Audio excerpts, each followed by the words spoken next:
नमस्कार साथीहरू, अर्को भिडियोमा हजुरहरूलाई स्वागत छ। आज अर्को विषयमा हजुरहरू सामु दुई शब्द बोल्दैछु। भिडियो कस्तो लाग्छ अन्तिमसम्म हेरेर प्रतिक्रिया दिनुहोला। साथीहरू, हामीले जे पनि किनमेल गर्छौं नि साथीहरू, त्यो यस्तो चीज किन्ने कोसिस गरौँ अथवा हामीले धेरै किन्ने चीज यस्तो किन्ने कोसिस गरौँ जो चीजले हाम्रो गोजो भरोस्।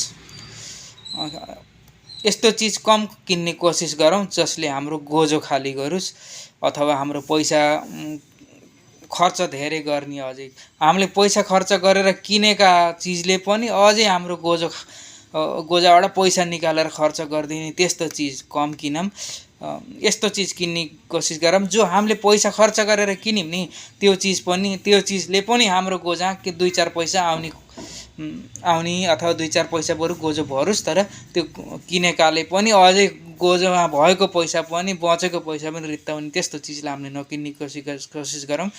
त्यो चीज के होलान् भनेर भिडियोको अन्तिममा मतलब कमेन्ट गरेर भन्नुहोस्। त्यो के चीज हुन सक्छन्, के चीजले गोजो खाली गर्छ र के चीजले गोजोमा भर्ने कोसिस गर्छ, तपाईलाई के लाग्छ ल कमेन्टमा भन्नु साथीहरू। हस्त धन्यवाद। अर्को भिडियोमा भेटौँला।